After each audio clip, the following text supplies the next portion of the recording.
people stand where London stands today, 42,000 years ago. No city, no river as you know it, no sign that anything human has ever been here. What surrounds you is open, cold grassland stretching in every direction, cut through by river channels, swept by a wind that carries no smell of smoke or people. No human has ever stood in this place. Then, somewhere around 42,000 BCE, they arrive. Who are they? They are us, fully. Not a transitional species, not a primitive ancestor. These are Homo sapiens with the same brain and the same capacity for language, memory, and complex thought that you carry right now. They have walked here from the east, following the animals that feed them, and they are about to become the first people to ever set foot in what will one day be called Britain. Britain, in this moment, is not an island. The land beneath what is now the North Sea, a territory geologists call Doggerland, is dry ground, wide and productive, stretching from eastern England to modern Denmark. Britain is the western edge of a much larger European landscape. The people arriving here have not crossed water. They have walked following herds across an unbroken continent. The landscape they walk into would be unrecognizable today. There are no forests, no green hills, no mild rain. What exists is mammoth steppe, cold, open grassland stretching from Britain east across Europe and Asia into Siberia. In summer, it blooms and feeds enormous herds. In winter, temperatures drop to levels that kill the unprepared within hours. These people are built for exactly this world. The animals here exist on a scale that has no modern equivalent. Woolly mammoths with tusks 15 feet long, woolly rhinoceroses weighing over a ton, cave lions approaching 800 pounds, 0.1, larger than any cat alive today. Giant deer with antler spans of nearly 12 feet. Wild horses and bison moving in herds across the open plain. Cave hyenas large enough to crack bone with ease. This is a megapana world, and these people live inside it, not apart from it. The people arriving are already masters of this environment. They have been hunting these animals and surviving these winters across Europe for thousands of years before Britain becomes part of their range. They know how mammoths move, which plants survive the cold, how to read a sky about to turn dangerous. This knowledge was not invented by any one person. It was built, according to Ross generations, passed down through teaching and story, and it is what makes survival possible. But they are not walking into empty land, at least not entirely. When modern humans first push into northwestern Europe around 42,000 years ago, Neanderthals are still present, not in large numbers. Their populations have been declining, but they are here. They have lived in Europe for hundreds of thousands of years, surviving ice ages that would have ended any less resilient species. Within a few thousand years of modern human arrival, they are gone. What happened between these two kinds of people during that overlap is one of prehistory's most debated questions. No site clearly shows them living side by side. But genetics tells a different story. Every person today with ancestry outside Africa carries roughly 1 to 2% Neanderthal DNA, and the result of interbreeding dated to around 45,000 to 50,000 years ago. Whatever the relationship between these groups was, it was not simply a story of separation. The oldest confirmed modern human fossil found in Britain is a fragment of upper jaw. 3 teeth still in the bone, pulled from Kent's Cavern in Devon in 1927. When it was redated in 2011 using surrounding animal bone stratigraphy, the result placed it between 41,500 and 44,200 years old. That fragment, sitting in Torque Museum today, is the earliest direct physical evidence of our species anywhere in northwestern Europe. These earliest modern humans, in Britain, belong to what archaeologists call the Ornation cultural tradition. Their toolkit shows something new. Flint blades struck with precision, worked bone and antler points, personal ornaments, pierced shells at beads, and eventually art. Where earlier technologies changed slowly across vast stretches of time, Ornation technology shows regional variation and rapid innovation. Something different is happening in the human mind. The total number of modern humans across all of Europe at this point is almost impossibly small. A 2019 demographic study estimated the entire Ornation population of Western and Central Europe at somewhere between 800 and 3,300 individuals. Britain itself may have held only a few hundred. These are not communities in any recognizable sense. They are small bands, perhaps 20 to 30 strong, moving across enormous territories in the wake of the animals they depend on. Small does not mean simple. 25 people who know how to survive this environment carry more practical knowledge than a library. Every adult is simultaneously a toolmaker, a tracker, a firekeeper, a healer, and a navigator. When someone dies, their portion of the group's shared knowledge dies with them unless it has already been passed on. This is why teaching is more important than hunting. Without the transfer of knowledge, the group does not survive the next generation. Their relationship to the land they move through is not the relationship of strangers passing through. These bands know their ranges intimately. Every flint outcrop, every river crossing, every valley where herds funnel at particular times of year. This knowledge accumulates across generations, refined each season, encoded in stories told by firelight. The landscape is not a backdrop to their lives. It is the text they read every single day. This is where the story of the people of Britain begins. Not with farming, not with monuments, not with metals or writing.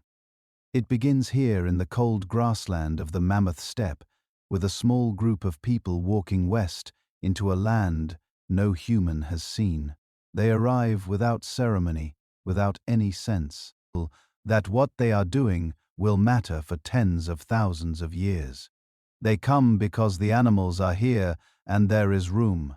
They move, they adapt, they survive. They are the first Britons. What follows is not a straightforward story of expansion and flourishing. Human presence in Britain across the Upper Paleolithic is never stable and never guaranteed.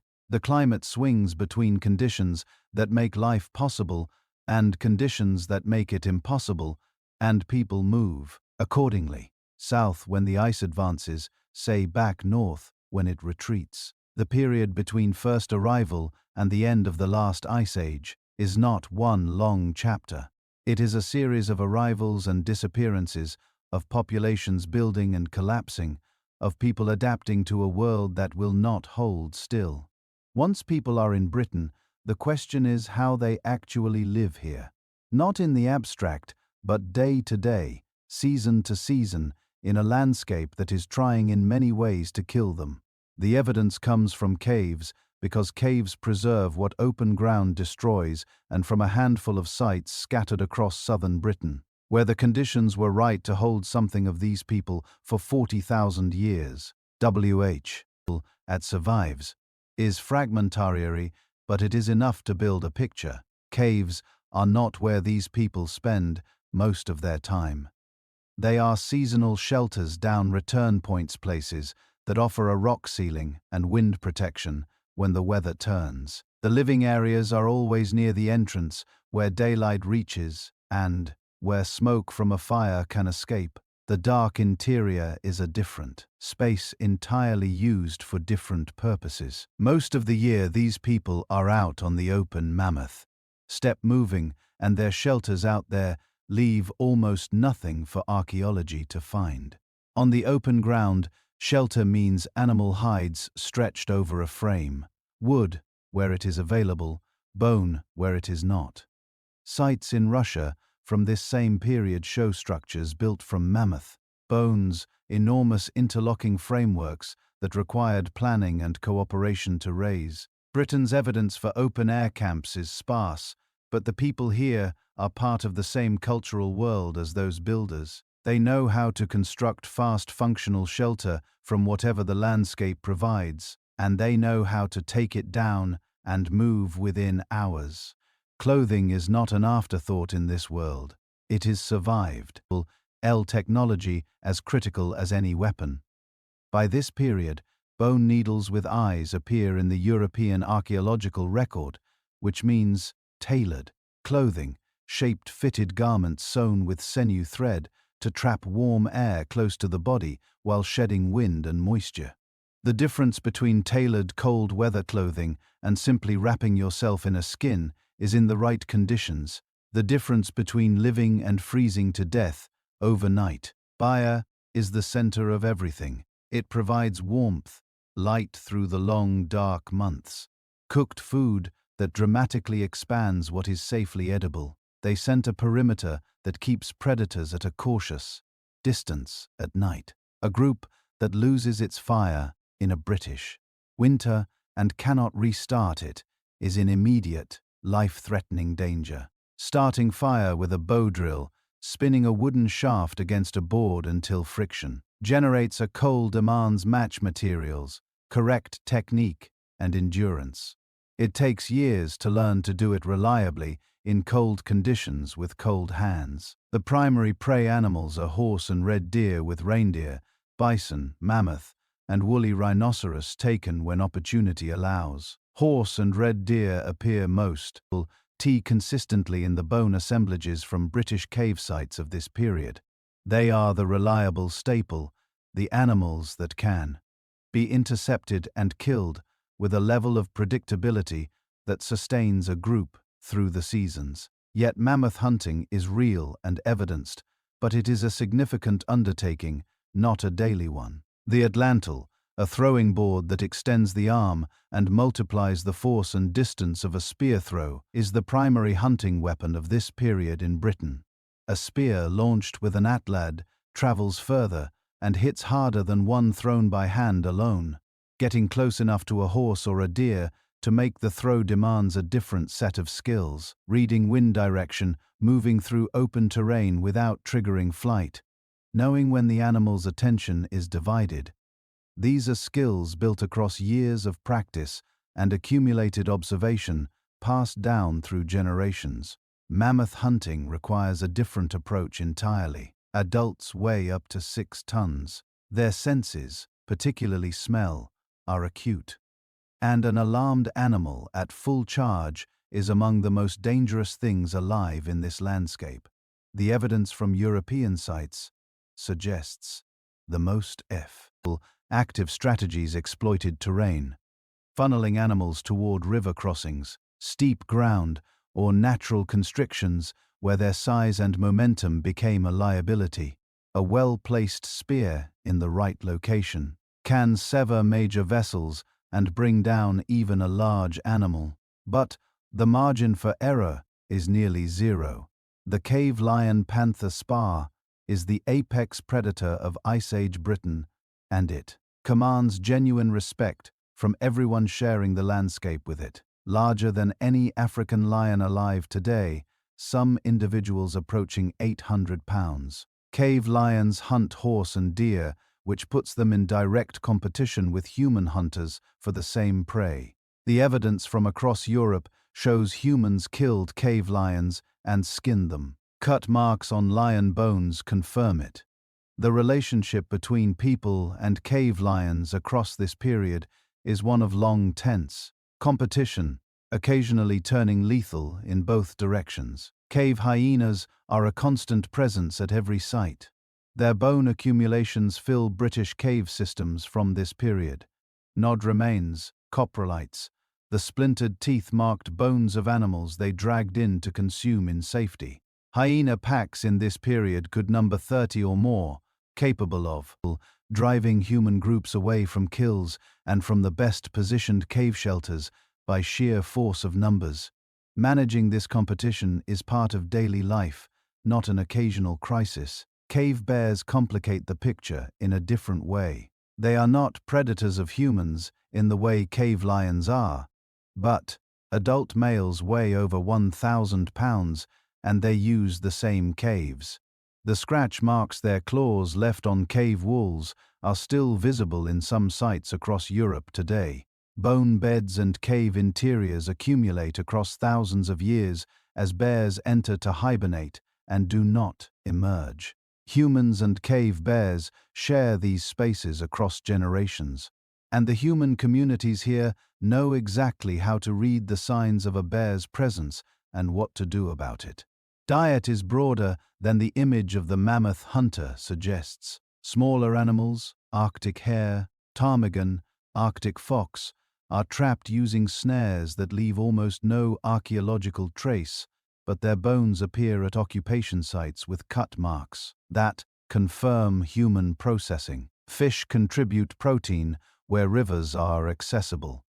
Plant foods, roots, tubers, berries, and season provide vitamins and calories that meat alone cannot.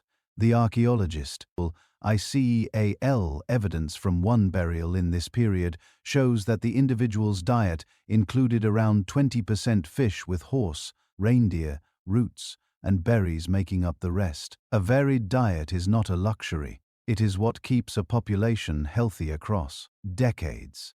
In a cave on the Gower Peninsula in South Wales, sometime around 33,000 years ago, something happens that tells us more about these people than any tool assemblage can. A young man somewhere under 25 years old is buried in a shallow grave along the cave wall. His bones are covered in red ochre. Beside him are rods of mammoth ivory intentionally broken before being placed with him. Super perforated periwinkle shells. The remains of a necklace or clothing decoration lie near the body. A mammoth skull sits at the head of the grave. This is Pavlin Cave on the Gower, and the young man buried there is the oldest ceremonial burial ever found in Western Europe. The burial was discovered in 1823 by a geology professor named William Buckland, who assumed from Serre the ornaments that the bones were female, and from their location that they dated to the Roman era. He called "Find the Red Lady of Pavland." He was wrong on both counts by a considerable margin. The bones belonged to a young man, and they were not 2,000 years old, but 33,000. Buckland's mistake reflects the limits of his framework, not a failure of observation. The snorts idea that any human burial could be that ancient was in 1823 and genuinely unthinkable. What the Pavlin burial tells us is that these people have a world beyond survival, the ochre, the grave goods, the deliberate positioning of the body. These are not the actions of people simply disposing of the dead. They are the actions of people who believe something about death, who mark the passing of an individual with ceremony, who invest time and materials in a ritual that serves no purely practical purpose. What exactly they believed, we cannot know, but that they believed something, that they had an inner life, a symbolic world. Ideas about what a human being is and what happens when one dies is written in that red-stained grave as clearly as anything in the archaeological pausa, where the social life of these bands, 20 to 30 people moving and living and hunting together, is more structured than the small number implies. Every relationship matters. Who leads? Who defers? How food is shared? How disputes are resolved? How the young are taught? These are questions every human group must answer. The archaeology offers one quiet answer about the values these communities hold. Skeletal remains from this period across Europe include individuals who survived serious injuries, healed fractures, healed infections that would have been fatal without sustained support. Someone fed them while they could not move. Someone kept them warm. Care for the dependent is not a modern idea. It is 40,000 years old at minimum. The tools these people use reward close examination. Ornation blades, struck from prepared flint cores, are thin, parallels, point, and sharp enough to cut through hide, bone, and sinew. A single flint core yields multiple useful tools: scrapers for cleaning hides, burns for engraving bone, and antler-backed blades for cutting. Making these tools consistently and well requires understanding how stone fractures, its internal structure, its response to different angles of force, the way heat treatment changes its behavior. This is applied material science practiced until intuitive, developed over thousands of years of accumulated experimentation. Through the Gravettian period that follows, roughly 33,000 to 26,000 years ago, the cultural world deepens.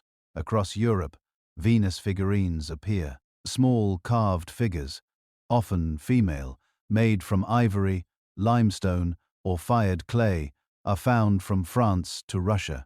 Britain's evidence for the Gravettian is limited but real, concentrated at sites like Pavland and Kent's Cavern. What the figurines mean is debated. What they confirm is that the people making them are thinking about things beyond the bare next meal, that they have a symbolic life, a shared set of ideas about the human form and human identity expressed in objects they carry and keep and bury with their dead. Around 25,000 years ago, something begins to shift in Britain. Not suddenly, nothing in this story happens suddenly, but across generations, the land becomes harder. Winters lengthen, the cold bites deeper and holds longer. The ice sheets that have always sat somewhere to the north begin pushing south, and the world that people have built their lives around starts slowly and then decisively to close it. This period is called the last glacial maximum, and at its peak around 22,000 years ago, the British-Irish ice sheet covers roughly 2/3 of what is now Britain and Ireland. Scotland disappears entirely under ice, thousands of feet thick. Ireland is gone. Most of Wales is gone. The ice reaches as far south as the Bristol Channel and the Thames Valley. What remains of southern England is not habitable in any meaningful sense. It is cold, windy, treeless, and stripped of the resources that people need to survive. The animals go first. The great herds that have defined this landscape for tens of thousands of years follow the retreating grassland south and east across Doggerland toward the more sheltered latitudes of southern Europe. Without the herds, the human groups that depend on, they have no reason and no way to stay. The abandonment of Britain is not a decision made by anyone. It is the accumulated result of thousands of smaller decisions made by dozens of bands over centuries, each one concluding that there is nothing left here worth staying for. Think about what this means across human time.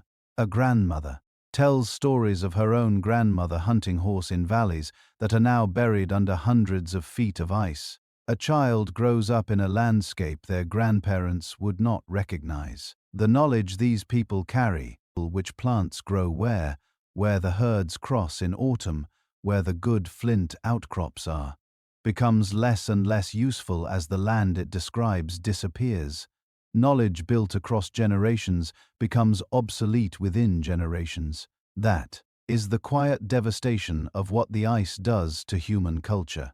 The retreat south is not a march. These people do not pack up and leave in a season. Bands contract their ranges slowly, moving their seasonal rounds further south as conditions demand until the ranges no longer include Britain at all. By around 20,000 years ago, when the ice sheet is at its maximum extent, there is no confirmed evidence of any human presence anywhere in what is now the British Isles. The land sits empty as it had before the first arrival, waiting. Where do they go? The genetic and archaeological evidence points to the refugia of southwestern Europe, primarily the Franco-Cantabrian region spanning what is now northern Spain and southern France. This is where the ice does not reach, where the coast moderates the worst of the cold, where animals persist in numbers that can sustain human populations. To cave art concentrations from this exact period are extraordinary. Y. Lico Altamira.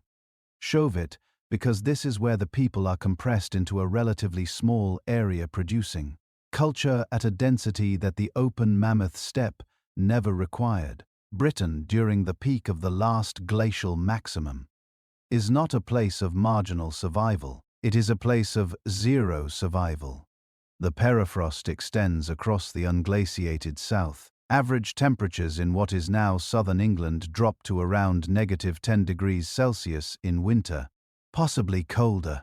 There is no tree cover. There is no plant food of any significance. The rivers run with meltwater too cold and too sediment heavy to sustain fish populations. This is not a landscape testing human resilience. It is a landscape that has simply ceased to be inhabitable. Is the ice sheet itself a remarkable thing by any measure? At its peak, it holds enough water locked in frozen form to lower global sea levels by around 120 meters compared to today. Doggerland, already dry ground, expands further as the sea retreats. The English Channel either does not exist or is a shallow river valley. Britain, if you could stand on the southern edge and look east, connects to Europe across a plain wider than France, but there is nothing here. The plain is frozen and empty, and the ice to the north reflects the sunlight back into a sky that never fully warms. Across the roughly 10,000 years of the last glacial maximum, the people who were once the Britons are living in southern Europe, adapting, changing, developing new cultural forms suited to the compressed and crowded conditions of the refugia. The Solitan culture emerges in Iberia and southern France during this period, a toolkit of extraordinary sophistication producing flint points of a thinness and symmetry that modern knappers struggle to replicate.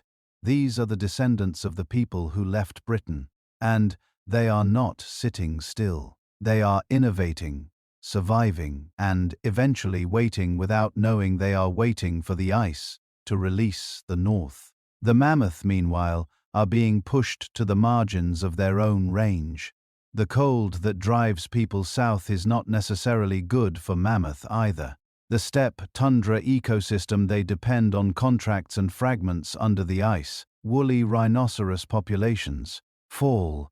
Cave lions whose prey base is under pressure become rarer. The megafauna world is being stressed by the same climatic forces that have tied Britain.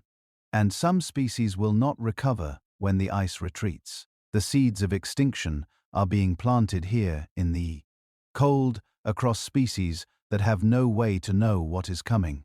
Then, around 14,700 years ago, something extraordinary happens. The climate flips, not over millennia, but within decades, fast enough that a single human lifetime could witness the change. Ice cores from Greenland record a temperature rise of roughly 10 degrees Celsius in the space of around 50 years. 50 years, the kind of change that, in geological terms, is practically instantaneous. The ice sheets begin to collapse, rivers flood. The land re-emerges from under the melt, and the animals following the grassland that spreads north in the warming's wake, and begin to move back toward Britain. The people follow, as they always have, because the animals lead, and the people follow. The first recolonization of Britain, after the last glacial maximum, is not confirmed in the archaeological record. Until around 15,500 years ago, within a few centuries of the initial warming, and even then it is tentative, seasonal perhaps, exploratory bands ranging into a landscape that is still transforming. The Britain they return to is not the Britain their ancestors left. That world is gone. What they find instead is something new, something beginning, something that will take thousands more years to settle into the world we now call the Mesolithic. Around 14,700 years ago, The climate shifts with a speed that geology rarely produces. Ice cores from Greenland record a temperature rise of roughly 10 degrees Celsius across just a few decades. By geological standards, this is almost instantaneous. The ice sheets begin to collapse. Rivers run with meltwater. Vegetation spreads north across ground that has been frozen and barren for thousands of years. And the animals following the grassland as it pushes northward begin moving back toward Britain. The people follow. They always follow the animals. The groups living in the refugia of southwestern Europe, the descendants of those who left Britain when the ice advanced, begin ranging further north, as conditions allow. They belong to what archaeologists call the Magdalenian culture, the same broad tradition found across Western Europe at this moment. They are skilled, mobile, and experienced hunters of horse and red deer. Within centuries of the warming, evidence of their presence appears in southern Britain. The earliest confirmed site of this recolonization is Gough's Cave in Cheddar Gorge, Somerset. Radioarbon dating places the first human occupation of the cave at around 14,900 to 14,750 years ago, almost exactly coinciding with the onset of the warming. The cave sits at the foot of a limestone gorge roughly 15 kilometers inland from the Bristol Channel, positioned near river systems that horse and deer would have followed northward. The people who camped here were not pioneers stumbling into unknown territory. They were experienced hunters reading a landscape that the animals had already found. The occupation of Gough's Cave was intense but brief. Its dating evidence suggests it lasted perhaps only 2 or 3 human generations, a remarkably short window. During that time, the cave served as a hunting base, likely seasonal, used during summer and winter visits to exploit horse and red deer moving through the gorge and the surrounding Mendip Hills. The artifact collection recovered from the cave is the richest of any British Paleolithic site. Thousands of flint tools, worked antler, and carved bone, all accumulated across what may have been no more than a few decades of repeated use. Snorts, then, the human remains. Over 100 fragmentary bones were recovered from Gough's Cave, representing at least 5 to 7 individuals, including a child of around 3 years old and 2 adolescents. Every one of these bones shows the same systematic modification: cut marks from defleshing, marks from disarticulation, evidence of marrow extraction from the long bones, and human tooth marks. The skulls had been carefully shaped into cups, the cranial vaults cleaned, the edges smoothed, converted into containers. This is not the result of violence or desperation. The evidence points clearly to ritual cannibalism. Ritual cannibalism is practiced in documented human cultures across the world and across history, and it carries meanings that vary enormously, depending on context. At Gough's Cave, the careful treatment of the remains, the shaping of skull cups, the engraving found on some bones suggests something ceremonial rather than purely nutritional. These people are not eating their dead out of starvation. They are doing something with their dead that carries meaning within their cultural framework, and something we cannot fully reconstruct, but that was evidently deliberate, considered, and shared across the group. The people at Gough's Cave are not alone in Britain. Around the same time, another group appears at Kendrick's Cave on the northern coast of Wales. An ancient DNA analysis published in 2022 reveals something striking. The two groups, living only around 1,000 years apart and separated by roughly 200 meters, are genetically distinct from each other. They came from different ancestral populations within the broader refugia of southwestern Europe.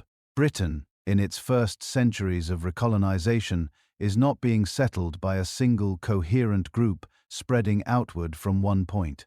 Multiple distinct populations are moving into the space that the ice has left. The difference between these two groups goes beyond genetics. Their diets differ. The Guffs cave people ate primarily terrestrial food, predominantly horse and deer, while the Kendricks cave people consumed significant quantities of marine mammals, suggesting they were exploiting the coastal resources of the Irish Sea. Their tools differ, their treatment of the dead differs. Two groups living within the same warming landscape and within the same broad cultural, oral tradition have arrived from different places with different practices and are building different lives in the same newly opened land.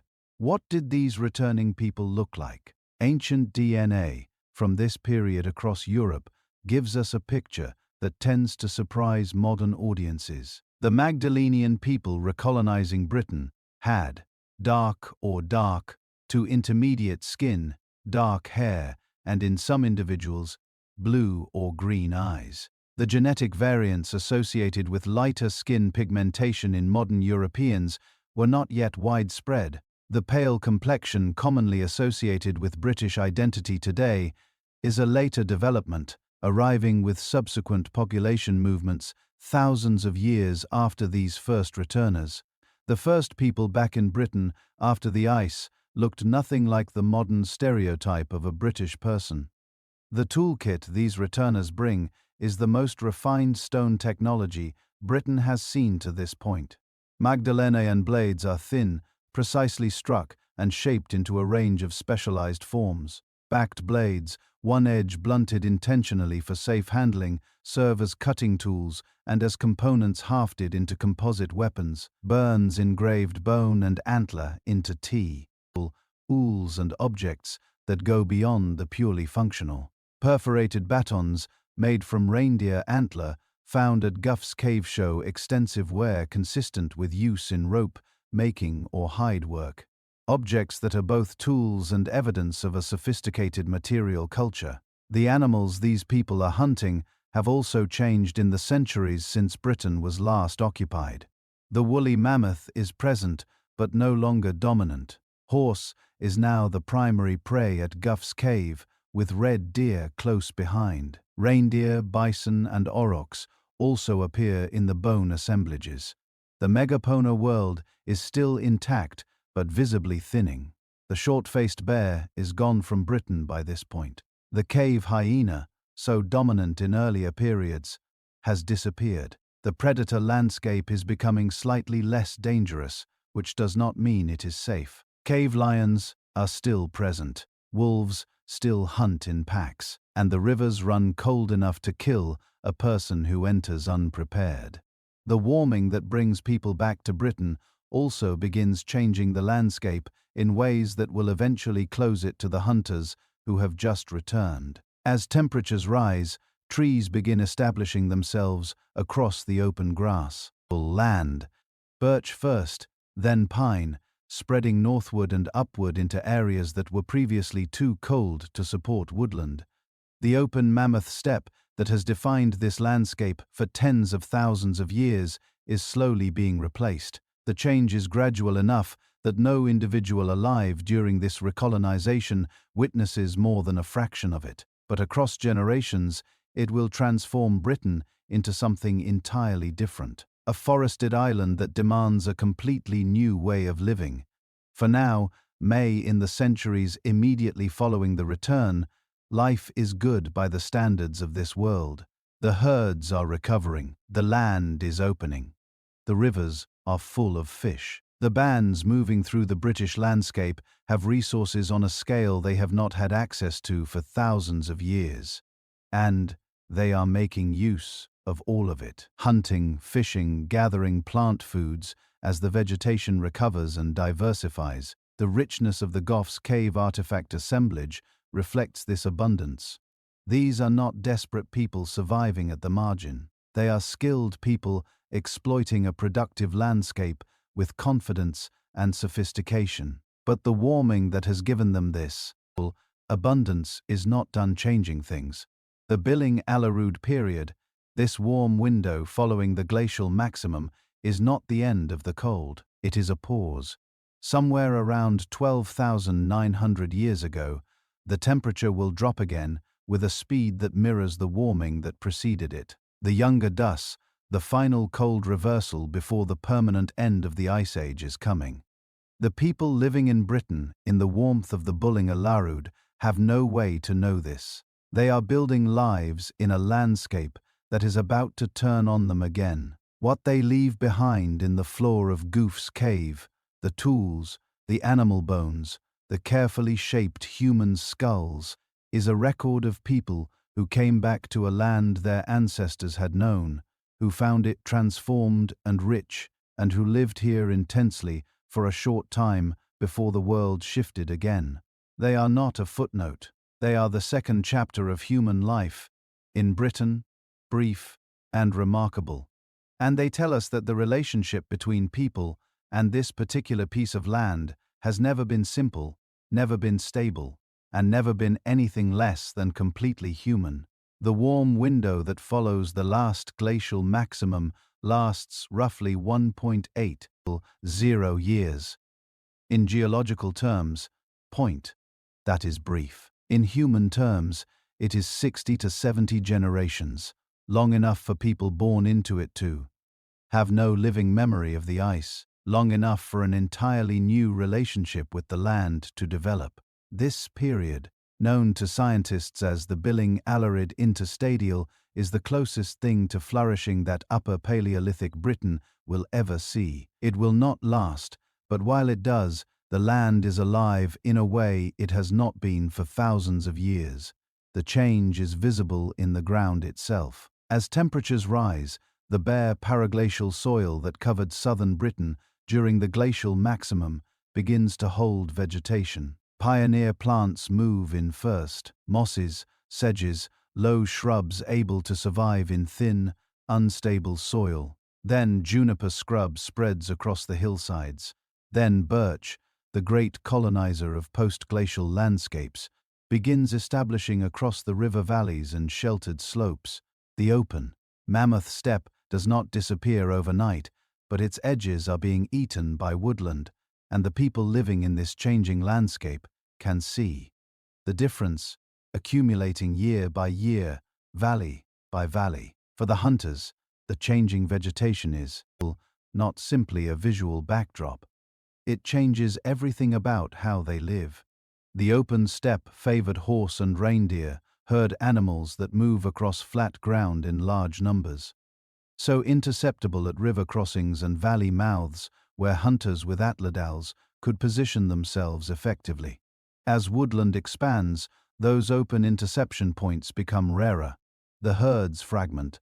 Hunting requires different strategies, more stalking through cover, more individual kills rather than coordinated drives. The people adapting to this shift are not failing. They are changing, as they always change, but the change costs effort and accumulated knowledge that has to be rebuilt. The animals themselves are responding to the warming in ways that ripple through the whole ecosystem. Woolly rhinoceros populations already stressed by the glacial maximum do not recover well in the warming. They disappear from Britain during this period. Cave lions become rarer as the open steppe that sustained their prey-based contracts. Giant deer, the largest deer that ever lived, are still present but thinning. Woolly mammoth persist, but they are increasingly animals of specific refugia rather than the dominant presence they once were. The megafauna world, intact for tens of thousands of years, is visibly contracting, and the hunters who have always depended on it are watching it happen. What expands to fill the gap is water. The warming releases enormous quantities of meltwater from the retreating ice sheets, and that water has to go somewhere. Rivers run high and fast, cutting new channels, flooding low ground, reshaping valley floors that have been frozen and stable for millennia. Sea levels rise steadily. Doggerland, the great plain connecting Britain to continental Europe, begins to shrink at its lowest lying margins. So coastal lagoons form where dry grassland stood a few centuries before.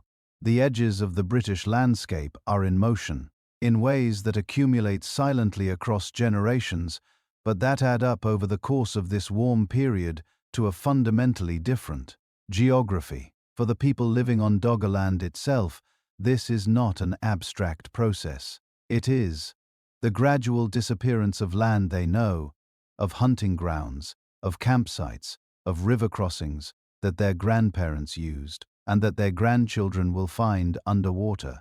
This slow inundation will continue long ahead. The upper Paleolithic ends, and it will eventually sever Britain from Europe entirely. But during the billing, the process is in its early stages. Doggerland is still vast, still productive, and is still the heart of the human landscape that connects Britain to the continent. People move freely across it, and the bands ranging through Britain are not isolated. They are part of a broader connected world. The connections matter for more than logistics. Ideas travel with people. Innovations developed in one part of Western Europe spread across Doggerland and into Britain within generations. The Magdalenian cultural tradition that these people belong to is not a British invention. It is a pan-European phenomenon, and Britain participates in it precisely because the land connection allows participation. When a new technique for hafting a blade appears in what is now northern France, it reaches Britain not through some mysterious diffusion, but because people walk back and forth, because bands meet at seasonal aggregation points, yet because information travels in human memory across the landscape. At Cresswell Crags, on the border of what is now Nottinghamshire and Derbyshire, something remarkable is preserved from this period. The cave system there contains the only known cave art in Britain. Engravings on the cave walls depicting bison, deer, and birds, alongside abstract markings whose meaning we cannot fully recover. Discovered in 2003 after lying unnoticed for over a century of archaeological investigation. The Cresswell engravings date to this warm period, roughly 13,000 years ago. They are not paintings in the style of Lascaux or Altamira. They are incised lines, cut into the rock with a sharp stone point, but they are art. And they tell us that the people camping and hunting in this part of Britain during the billing Ellarude were participating in the same tradition of marking the world that produced the great painted caves of southwestern Europe. Why make art on a cave wall? The question has no single answer, and probably never did. The animals depicted at Cresswell are the same animals these people hunt, bison, deer. Whether the images were made for practical purposes, ritual purposes, or simply as expression is something we cannot determine from the marks alone. What we can say is that the act of making them required time, required a decision. On to make them required a conception of what the image would look like before it was made. This is planning, imagination, and intention translated into physical form. Whatever else these people were doing in that cave, they were not simply surviving. They were thinking about the world in ways that left a deliberate mark on it. The population of Britain during this warm window is larger than it has ever been. The productivity of the recovering ecosystem, more varied prey animals, more plant foods, as vegetation diversifies, abundant fish in the rivers running full with melt water, supports a density of people that the glacial maximum never could. Bands are ranging more widely, meeting more often, exchanging more. The genetic evidence from sites like Gough's Cave and Kendrick's Cave shows distinct ancestral populations arriving from different parts of Europe, which means this is an active, porous landscape, not a closed pocket of isolated survivors. Britain, in the billing Ellarude, is connected, populated, and culturally alive. The Robin Hood Cave at Cresswell Crags yields another object from this period that stops you in your tracks. If you look at it carefully, it is a fragment of horse roughly the size of a hand, and engraved on its surface is a horse's head. Detailed, proportionally accurate, the eye indicated the muzzle shaped correctly. It was found in 1876 and for a long time sat in museum collections without being fully appreciated for what it is. One of the oldest pieces of figurative portable art ever found in Britain, made by a person who observed horses closely enough to render one from memory onto bone with a stone tool.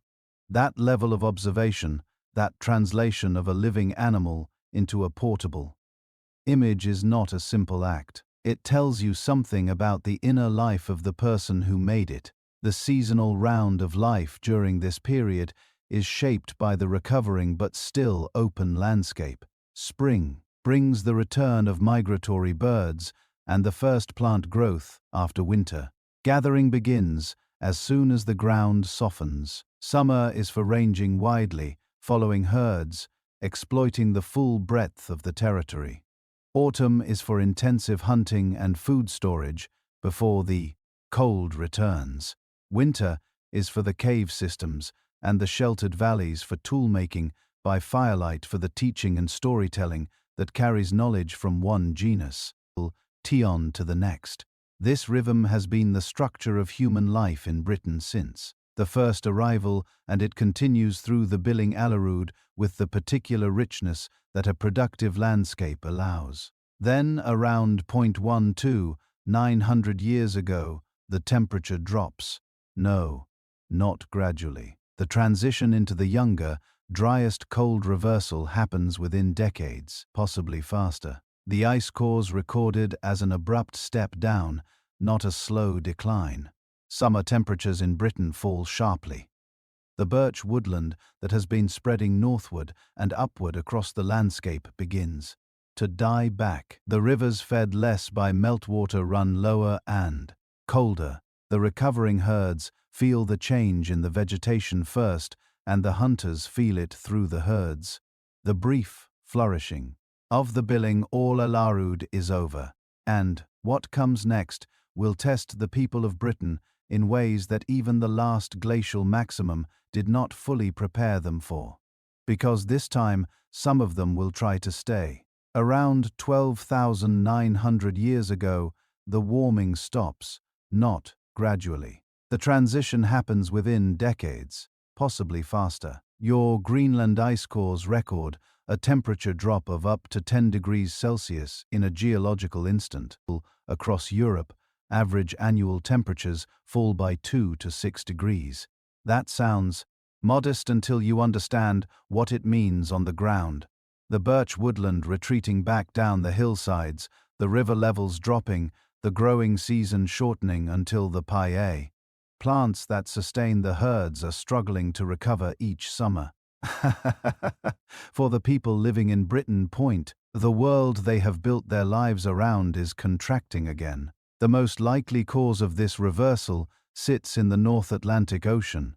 As the great ice sheets of North America melted, enormous quantities of fresh water poured into the Atlantic. Cold, low salinity water that disrupted the ocean circulation system, carrying warm water northward from the tropics. When that circulation weakened, the heat it delivered to northwestern Europe was cut off. Britain, sitting at the edge of the Atlantic, felt the consequences more sharply than almost anywhere else. The ocean that had been moderating the climate became, in effect, a cold engine. The woodland that had spread so promisingly across Britain. During the Billing Alarud retreats, pollen records from lake sediments across Britain show the change written in the sediment layers. Above the Billing Alarud deposits, the birch and pine pollen disappears and is replaced by the pollen of open tundra plants. Dryas octopeda, the small white Arctic wildflower that gives this period its name, spreads back across ground that had been forest only a few generations before. The landscape is not returning all the way to full glacial conditions. Yeah, but it is moving in that direction with a speed that leaves no time for gradual adjustment. In Scotland, glaciers reform. The Loch Elmen Stabial, the British name, for the younger Dryas, sees ice caps re-establishing across the Scottish Highlands, pushing south down the major valleys. The ice does not reach England this time, but its presence in the north reshapes the whole country's climate. Cold winds descend from the ice surface, lowering temperatures across the Midlands and south. Permafrost returns to higher ground, The productive river valleys of southern Britain, which had been recovering well, become harder, colder, and less reliable. The human population of Britain at the onset of the Younger Dus is small, perhaps a few hundred people scattered across the southern parts of the country. What happens to them in the first centuries of the Cold Reversal is difficult to read precisely from the archaeological record. Because Britain's younger sites are sparse, the evidence from comparable sites across the southern North Sea basin suggests a significant population reduction in the early Younger Dus, followed by partial recovery as conditions stabilize slightly in the middle of the period. Whether Britain is abandoned entirely or whether a remnant population clings on in the most sheltered southern areas remains genuinely uncertain. The animal populations feel the change immediately. Horse and red deer, the primary prey of these hunters, contract their ranges southward as the vegetation retreats. Reindeer, more suited to open tundra conditions, may have actually increased in parts of Britain. As the landscape opened up again, their bones appear at some late Paleolithic British sites in numbers. That suggests they were a reliable prey animal during this cold period. The hunting strategies that had evolved during the warmer window, stalking through woodland, exploiting river systems rich with fish, must be adjusted again for a more open, colder, more unpredictable landscape. The woolly mammoth, already thinning before the Younger Dus, faces severe additional pressure during this period. Their numbers in Britain never fully recovered from the glacial maximum decline further. The cold itself is not the problem. Mammoths are Ice Age animals, and cold suits them. The problem is the instability, the repeated swings between conditions, neither repeated contraction and recovery of the steppe grassland that sustains them. A species that reproduces slowly. A mammoth cow produces one calf every 4 to 5 years, cannot absorb repeated population crashes and recover fast enough to rebuild before the next stress hits. The people who remain in or return to Britain during the Younger Dus belong to what archaeologists call the Arensbergen culture, a tradition identified primarily through a distinctive Taj point, a carefully worked flint projectile designed to be hafted onto a shaft. These points are found at sites across the southern North Sea basin, including in material dredged from what is now the seabed of Doggerland. The Arensbergen people are specialist reindeer hunters, adapted specifically to the open tundra conditions that the Younger Dryas has reimposed. They are not the same cultural tradition as the Magdalenians who preceded them, though they are almost certainly descended from related populations. Doggerland remains above water through the Younger Dus. The sea level rise that had begun during the Billing Alarid slows and partially reverses as the cold locks water back into ice. The Great Plain between Britain and continental Europe is still passable, still inhabited, and the human groups moving through it during the Younger Dus are connected to a broader population spread across what is now the southern North Sea basin. Britain's western edge during this period is not the edge of the habitable world. It is the far margin of a landscape whose center of gravity sits further east on the still productive lowlands of Doggerland, and endurance is the defining quality of the Younger Dryasts in human terms. This is not a period of innovation or cultural fluorescence. The evidence from across northwestern Europe shows a simpler, more focused toolkit, a narrower subsistence base centered on reindeer hunting and a population that is surviving rather than thriving. These are people who have adapted to the minimum, stripped their lives back to what we call RKS in hard conditions, and are holding on. There is nothing romanticized about this. It is simply what humans do when the margin narrows. They tighten, they focus, they endure. Then, around 11,700 years ago, the cold ends again without warning. Again within decades. The Greenland ice cores show the transition as an abrupt step up, temperatures rising 5 to 10 degrees Celsius within 50 years, possibly faster. The AMOC circulation that had been disrupted restores itself. Warm Atlantic water begins reaching the shores of northwestern Europe again. The permafrost melts, the rivers run higher. The birch begins spreading back up the hillsides within a generation or two of the warming. This time, unlike the billing or Larude, the warmth does not reverse. The Holene has begun, and the Ice Age, after more than 100,000 years, is permanently over. For the people at the edge of Britain watching spring arrive with an intensity it has not had in over 1,000 years, there is no way to know that this warming is the last one, that the cold will not return as it has returned before. They have no framework for permanent climate change. Their entire cultural memory is built on a world that swings between cold and less cold.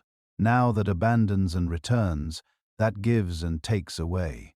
What they know is that the animals are moving north again, that the vegetation is recovering, that the rivers are filling. They follow, as they always follow. They move into a warming world that is for the first time in the entire human story of Britain about to stay warm. Around 11,700 years ago, the cold ends for the last time. The Greenland ice cores record it as an unmistakable step, temperatures rising sharply within decades, the kind of change that in any previous period would have been followed eventually by another reversal.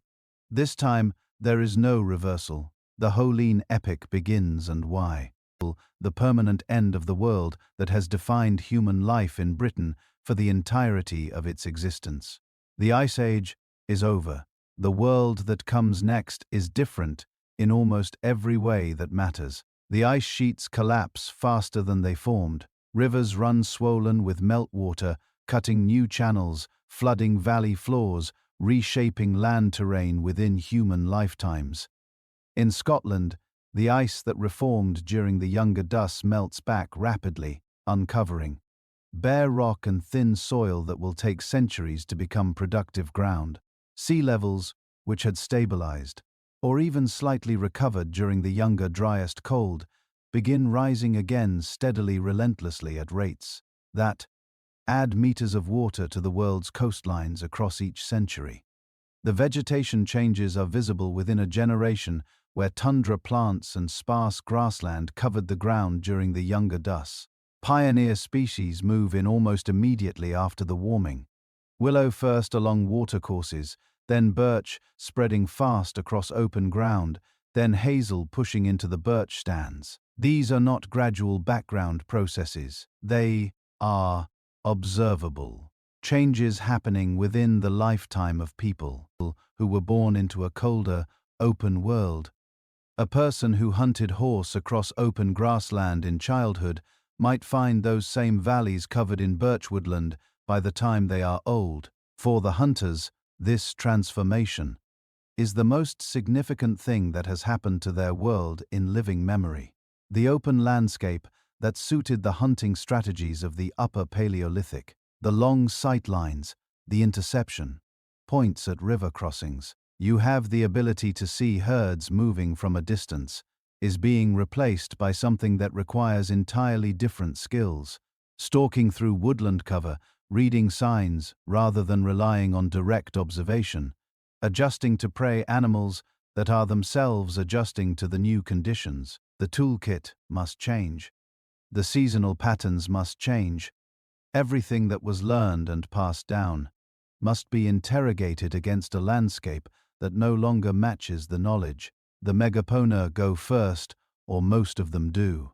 Woolly rhinoceros disappear from Britain entirely in the early Holocene, their open grassland habitat gone, unable to adapt to the closing woodland. The giant deer, already thinning through the Younger Duss, makes its last appearance in Britain shortly after the warming begins.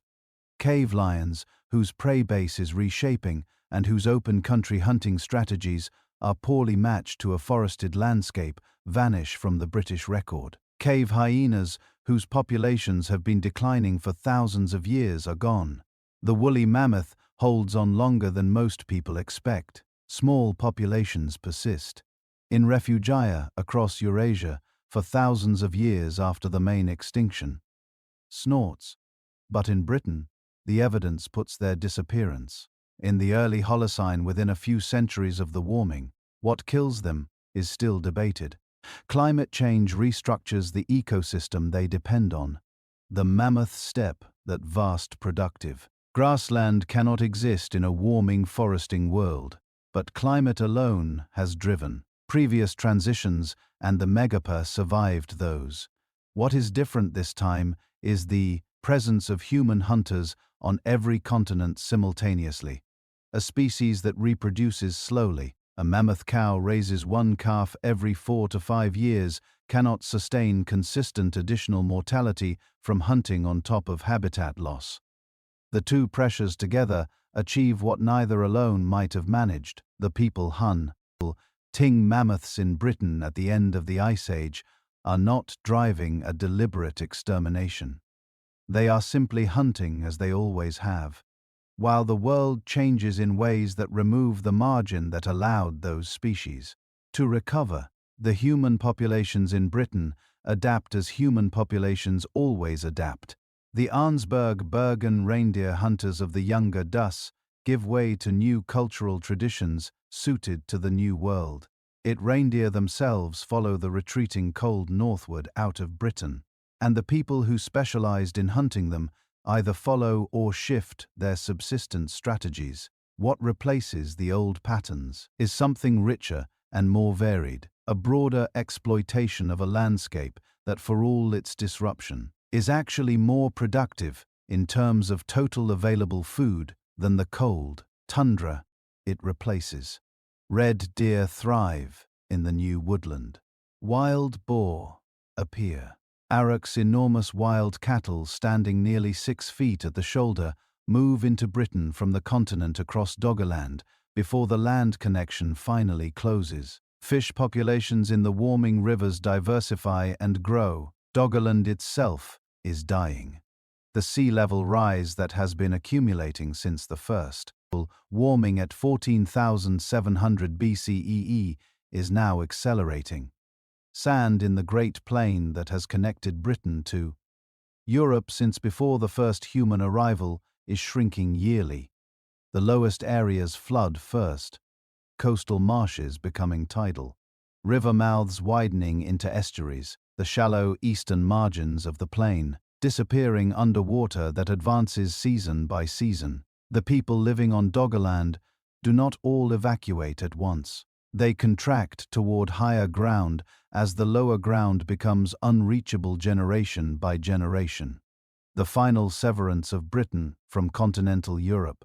When the last land connection floods, and Britain becomes an island for the first time in its history, probably occurs somewhere around 6,500 BCE. By then, the people who call Doggerland home have already moved by necessity onto higher ground. The cultural world is changing too. If the Paleolithic world defined by the open landscape, the great herds, the long-range mobility of small bands following animals across vast territories is becoming the Mesolithic world. The transition is not a sharp line, but a gradual shift in emphasis. More intensive exploitation of a smaller territory, greater reliance on plant foods and fish, more complex use of the woodland environment, new tools suited to new prey. The people living through this transition do not experience it as a historical period ending and another beginning. They experience it as the world they know slowly becoming a world they need to learn again. The last people of Upper Paleolithic Britain carry within them the accumulated knowledge of 30,000 years of human life in this landscape, the longest continuous cultural tradition in British prehistory. They know how to hunt mammoth, though mammoths are now functionally gone from their world. They know how to read open ground for miles, though the open ground is closing around them. They know the stories that encode the old knowledge, the old landscape, the old animals. Some of that knowledge will become obsolete within a generation. Some of it will survive, transformed and adapted into the cultures that follow. The Mesolithic people who inherit Britain are in many ways the direct descendants, culturally, and in some cases genetically, of the Paleolithic people whose world the warming has ended. What the end of the Ice Age leaves behind in Britain is not a story of collapse, it is a story of transformation. The people who navigated the last glacial maximum, who returned after the Younger Dust, who survived every swing the climate threw at them across 30,000 years, were not undone by the warming. They adapted to it as they adapted to everything. The world they built in the new conditions, the Mesolithic world of forest and river and coast, is not a diminished version of what came before. It is a different achievement, built on different knowledge, shaped by a different landscape. Britain after the Ice Age is still inhabited by people whose capacity for endurance and adaptation has been tested harder than almost anything the modern world can imagine. They passed that test as they always passed it. Let's step back from the narrative for a moment. Across the previous sections, you have followed these people through arrivals and abandonments, through ice and warming, through mammoth hunts and ritual burials. But there is a question running underneath all of it that deserves a direct answer. Who were they, really? Not where they lived or what they hunted, but what kind of minds they had.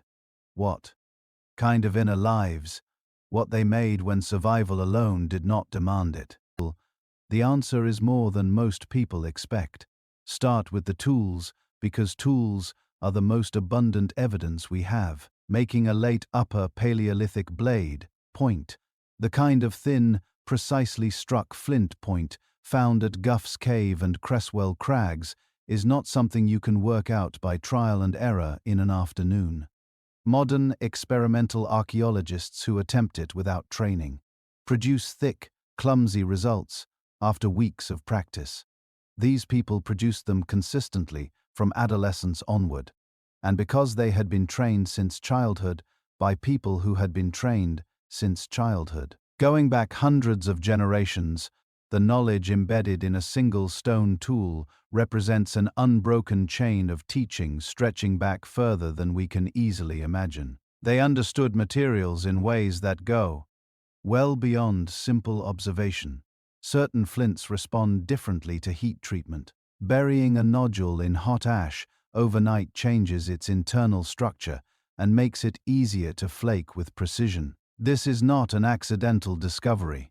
It requires noticing the difference, repeating the process deliberately, and passing the technique on. Heat treatment of stone appears in the European record during the Upper Paleolithic. These people were conducting what amounts to material science experiments and incorporating the results into their toolkit. Clothing is another place where the sophistication becomes undeniable. Bone needles with eyes designed for pulling sinew thread through pre-punched holes in hide are not a late development. They appear in the Ornatian archaeological record. Among the earliest modern human material in Europe, a needle with an eye is not a pointed stick. It is a precision instrument that requires controlled drilling through bone to create the hole. And it implies tailored clothing, shaped fitted garments sewn to specification. The conceptual distance between wrapping yourself in a skin and designing a garment is significant. And these people had already crossed it 40,000 years ago. Now, go deeper than tools.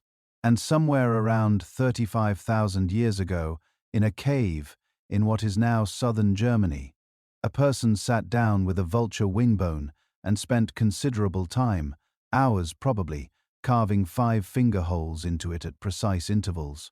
The result was a flute. When modern researchers have reconstructed these instruments and played them, they produce a full diatonic scale. The Hohlfels flute is the oldest confirmed musical instrument yet found anywhere in the world. Music in this period is not a performance art. It is something people do around fires, something woven into the social fabric, something that crosses the gap between the functional world and the world of feeling and meaning. These people had both. The cave art of Western Europe is the most famous evidence of the Upper Paleolithic inner life now, and it rewards attention beyond the surface impression of pretty animals on walls. The paintings at LCO, Chauvet, and Altamira were not made near cave entrances where people lived. They were made deep in the interior, in chambers that required navigating hundreds of meters of dark passage to reach. Passage that could only be done with a lamp burning animal fat which produces enough light to paint by, but not enough to fully illuminate the space around you. Making art in that context is not casual, it is deliberate, it is effortful, and it is directed inward towards something in the dark that the outside world was not meant to see. What the paintings show is worth examining carefully. The most common subject are horses, bison, deer, aurochs, and mammoth, the primary prey animals of the people making them. But they are not simple hunting records. The animals are depicted with an accuracy and a life that required sustained close observation. The way a horse holds its head when alert, the angle of a bison's shoulder, the specific posture of a deer mid-leap. These painters knew these animals with an intimacy that comes from spending entire lives in close proximity to them, watching them, reading them, depending on them. The art is the record of that intimacy as much as anything else. At Cresswell Crags in Derbyshire, the only confirmed cave art site in Britain, around 80 engravings were identified. In 2003, after more than a century of archaeological work at the site, had missed them entirely. Deer, bison, horse, and what may be bird-headed human figures are cut into the cave walls in multiple layers, and some engravings placed directly over older ones. The suggestion that some were designed to be viewed by firelight is compelling. The dancing shadows would have given the insignificant lines a movement and life that flat overhead illumination flattens completely. The people at Cresswell were there, king about how their art would be experienced, not just making marks. Personal ornaments appear in the British record from the earliest Oronation occupation onward. Pierced shells, perforated animal teeth, carved ivory beads, these objects serve no survival purpose. They are the material expression of identity, of group membership, of individual distinction within a social world. Wearing a specific combination of ornaments communicates something to the people around you, something about who you are, which group you belong to, what your status is. So personal ornament is social signaling, and social signaling implies a sufficiently complex social world to make the signaling meaningful. These people had that world. The burials tell us the most. The Pavlin burial. The young man covered in red ochre, laid with mammoth ivory rods and periwinkle shell ornaments. A mammoth skull, placed at his head, is the most complete British example, but it is not unique in kind. Across Europe, Upper Paleolithic burials consistently show the same features: deliberate positioning of the body, use of ochre pigment, inclusion of grave goods. The ochre requires collection, transport, and processing before, or it can be applied. The grave goods require selection and placement. None of this happens automatically. All of it reflects a set of beliefs about what a person is and what their death means. What those beliefs were exactly, we cannot say that they existed. The bones confirm beyond any reasonable doubt. There is a category of object from this period that tends to get overlooked: the perforated baton, sometimes called a baton de commandement. These are rods of antler or bone, perforated at one end with a smooth hole found across Upper Paleolithic Europe, including at Gough's Cave. Their function is debated.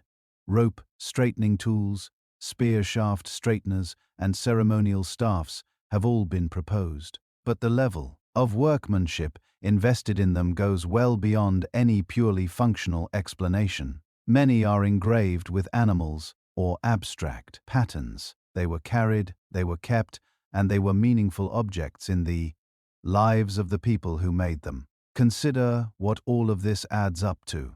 In the same 30,000-year period, the people of Upper Paleolithic Britain and their continental contemporaries were making tailored clothing, constructing musical instruments, painting detailed figurative art in the deep interior of caves, burying their dead with ceremony and ochre, wearing personal ornaments that communicated social identity, carving portable art objects from bone and ivory, and developing a stone toolkit that modern craftspeople struggle to replicate. The word primitive does not survive contact with this evidence. These are people with a fully developed inner life, a symbolic world, a social complexity, and a creative capacity that differs from modern people, not in kind, but only in the specific forms it takes. The knowledge system that sustained all of this was oral and embodied, carried in memory, transmitted through demonstration and story, stored in no external medium, whatever. Every piece of knowledge these people had was held by a living person. And when that person died, it either lived on in someone else, or it was gone. This is not a limitation. It is a different relationship with knowledge than the one modern people have, more immediate, more personal, more vulnerable to individual loss, but also more integrated into the fabric of daily life than anything stored in a book or a database. The old woman in a band of 25 people, plea who knows which plants are poisonous and which heal is not a library. She is the library, and she knows it. There is one more thing worth saying before leaving this section, and it concerns the relationship between these people and the animals they shared their world with. The cave art does not depict hunting scenes with anything like the frequency you might expect. It depicts animals, horses running, bison standing, mammoths in profile, without human figures in most cases, without spears or wounds or signs of the kill. Whatever the art means in its full context, it is not a simple trophy record. It suggests something closer to what people who spend their entire lives alongside wild animals tend to develop, a relationship that is simultaneously practical and something more than practical, a recognition of the animals as beings whose existence matters beyond their utility. These people lived inside an ecosystem rather than apart from it, and the art they made in the dark deep in the rock reflects that orientation in ways we are still working to understand. None of what has been described in this section was inevitable. These people did not produce art and music and ceremony because the species automatically does these things given enough time. They did it because they were specific people in a specific place and time who had developed specific cultural traditions across generations of living together, teaching each other, and finding meaning in a world that was beautiful and dangerous and fully alive around them. That is the truest thing that can be said about the people of Upper Paleolithic Britain. They were here, they were real, and they made things that still speak, however quietly, across 40,000 years of silence. The term prehistoric means before written history, and it is accurate as far as it goes, but it carries a connotation of darkness, of a world before human thought fully arrived that the evidence will not support. The Upper Paleolithic is not before human thought, it is before writing. The thought was already there fully formed, expressing itself in every medium available: stone, bone, point, pigment, music, story, ceremony. What was missing was not the mind. What was missing was a technology for externalizing it. When writing eventually arrives thousands of years after the last Ice Age Britain walks this land, it does not create human consciousness. It simply gives it a new address. What these people made and how they lived is not a prelude to the real story of humanity. It is part of the real story, as legitimate and as worthy of attention as anything that comes after. The 30,000 years of human life in Upper Paleolithic Britain are not a rough draft. They are a chapter fully written by people who were fully human, who felt the cold, who mourned their dead, who painted horses in the dark for reasons we may never completely understand, and who passed everything they knew to the next generation, because that is what humans do and have always done and will always do. They were us, not like us. Us, and the world they built in the cold and the dark, with stone and bone and fire, and story deserves to be remembered as exactly what it was. Ancient DNA has transformed what we know about prehistoric people in the last decade, and the picture it paints of Upper Paleolithic Britain is one that consistently surprises modern audiences for most of the 20th century. As the assumption was simple, the people who lived in Britain before farming arrived were essentially the distant ancestors of modern British people, and they probably looked more or less like modern British people. The DNA evidence dismantled that assumption completely. The Upper Paleolithic people of Britain, along with their contemporaries across Western Europe, lacked the genetic variants associated with light-kin pigmentation that are common in modern Europeans. Studies analyzing dozens of ancient genomes from this period consistently find an absence of the key skin lightening allele that spread across Europe much later. The evidence points clearly toward dark or dark to intermediate skin as the norm across the entire Upper Paleolithic population of Britain and Western Europe. The eyes tell a different story, and the same individuals who carried genes for dark skin frequently carried variants associated with blue or green eyes, a combination that strikes modern observers as paradoxical, but was, according to the genetic evidence, entirely typical of these populations. The combination of dark skin and light eyes was not an anomaly. It was the standard phenotype of Western European hunter-gatherers for tens of thousands of years.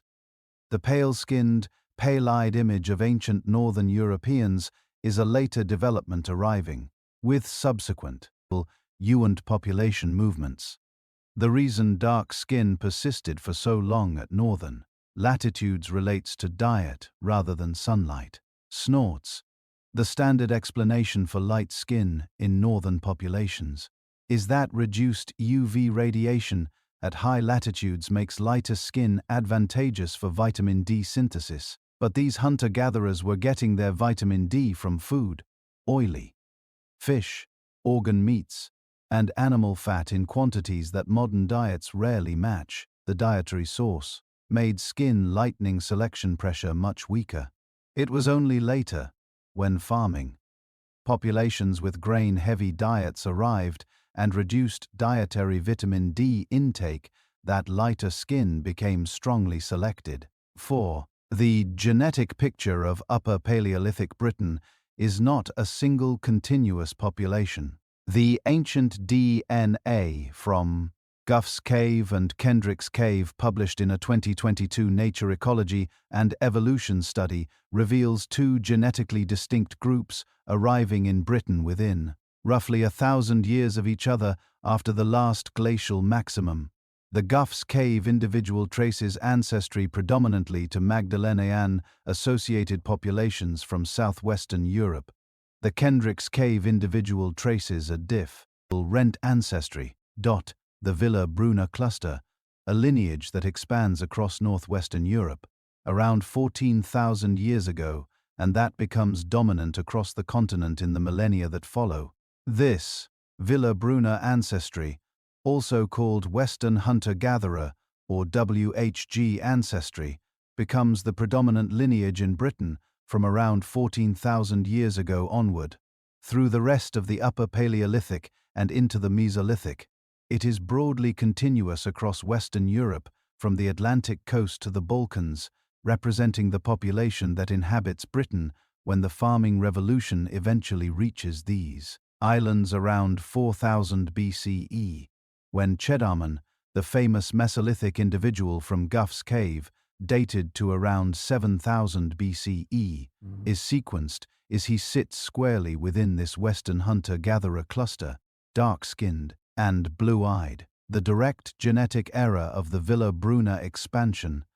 What happens to these people after farming arrives is a story for the next video, but the short version relevant here because it explains why almost no modern British person carries significant Upper Paleolithic British ancestry. Is this the farming revolution that reaches Britain around 4000 BCE 1, associated with a near-complete population replacement? The incoming Neolithic farmers carrying ancestry ultimately derived from Anatolia largely displaced the hunter-gatherer populations.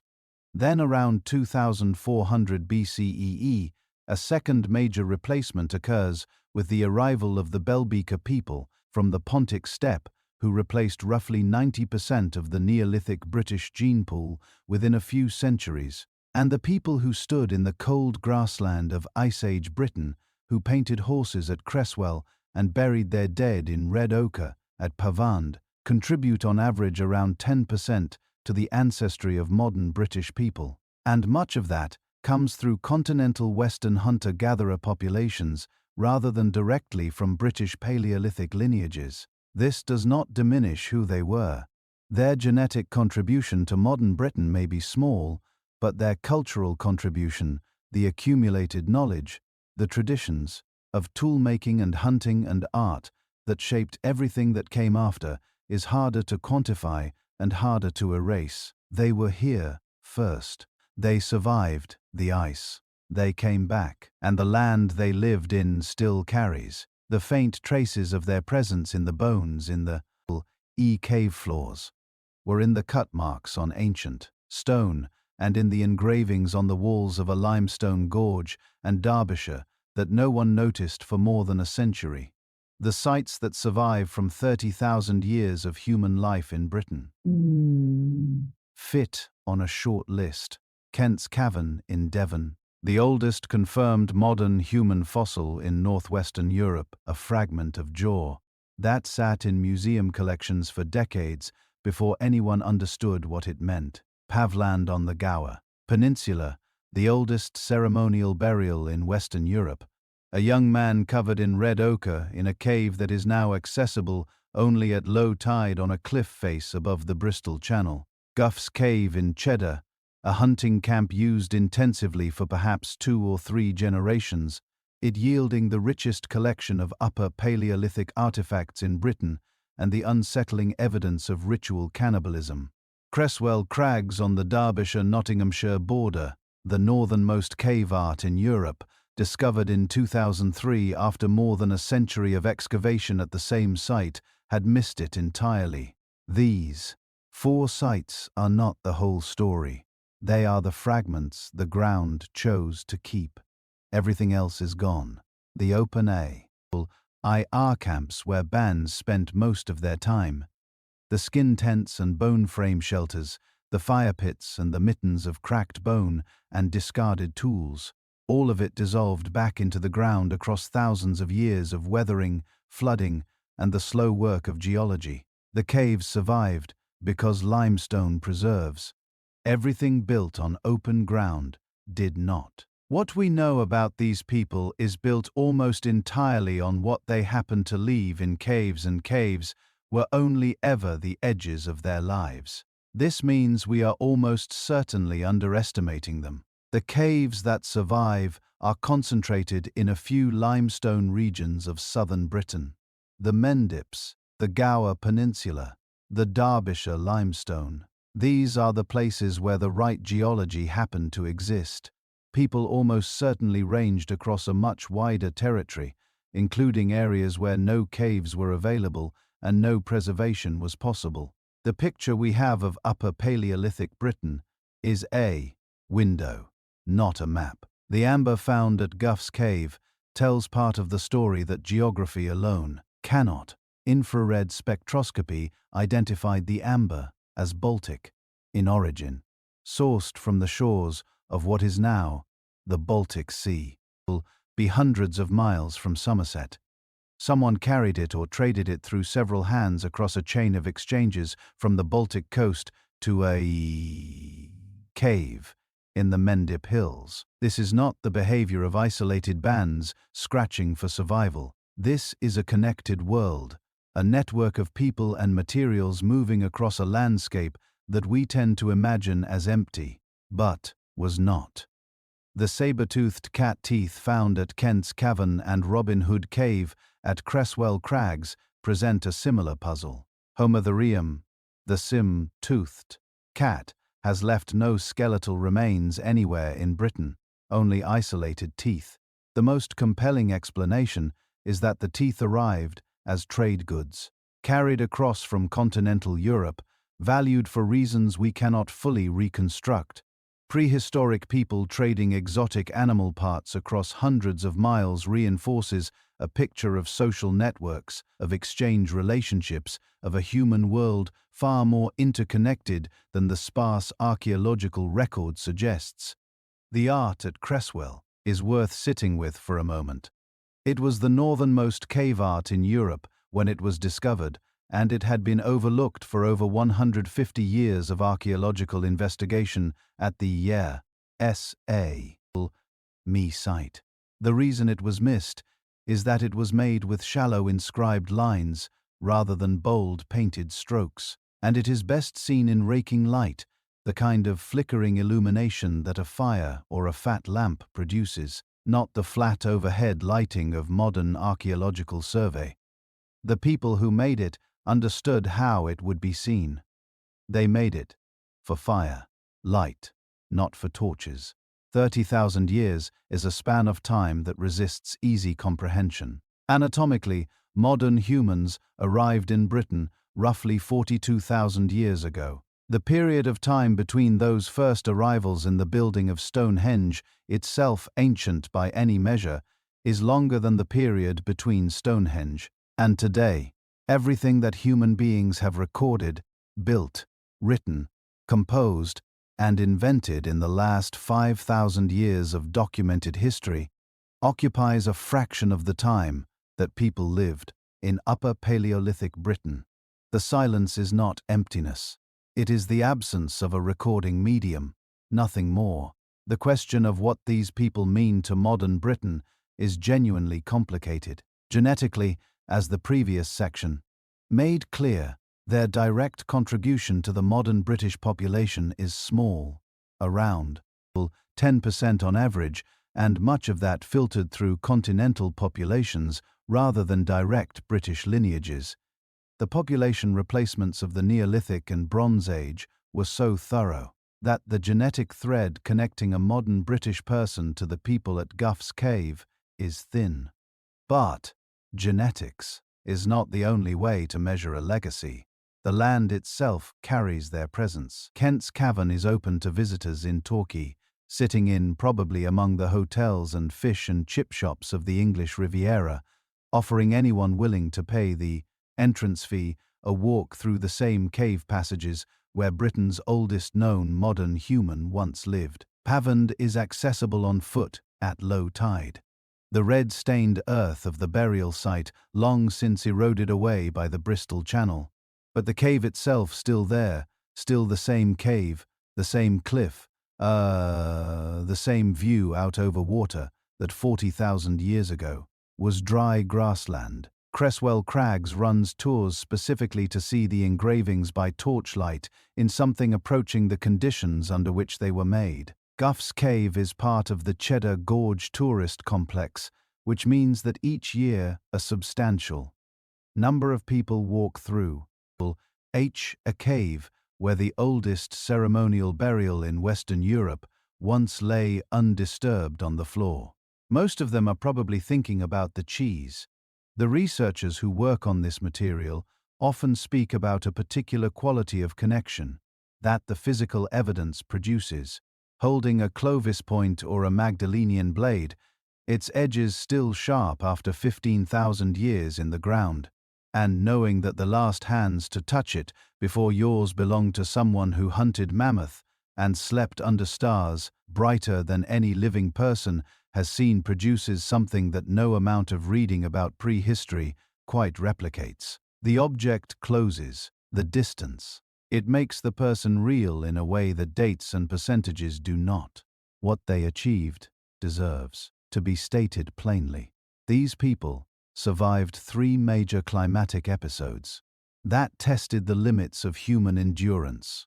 The initial cold of the early Upper Paleolithic, the catastrophic advance of the last glacial maximum, and the cold reversal of the Younger Dus. Each time conditions permitted, they returned. Each time the land opened, they walked back into it. They hunted animals that had no modern equivalents in scale or danger. They made art in the dark, they buried their dead with ceremony. They maintained knowledge systems of extraordinary complexity without any external storage medium. And they did all of this across a span of time so vast that the entirety of recorded human history is dwarfed by comparison. The story of Upper Paleolithic Britain is, among other things, a story about what human beings are capable of under conditions of extreme difficulty. These people were not thriving despite the world they lived in. They were thriving because of who they were: intelligent, adaptable, deeply skilled, socially bonded in ways that made collective survival possible. Even when individual survival would have been impossible, the cold did not break them. The ice did not erase them. They bent, they retreated, they came back. That capacity to endure, to adapt, to return is the oldest continuously documented human characteristic in the British record. The last Upper Paleolithic Briton living through the Younger Dus, and then the warming that ended the Ice Age permanently, did not know they were living through the end of an era. They were just living, making tools, following herds, teaching their children the things they would need to know, telling stories by fires and caves that still exist in a country that still carries their name for this period, even though they left no name for themselves. The Mesolithic world that follows them is a different chapter, written by people who were in many ways their direct heirs, inheriting a transformed landscape and making of it something new. But the chapter that ends with the last Ice Age is not a prologue. It is 30,000 years of fully human life, fully lived in the place we now call Britain. You can go and stand in these places: Kent's Cavern in Devon, Gough's Cave in Cheddar, Cresswell Crags on the Derbyshire border, Paviland at low tide on the Gower coast.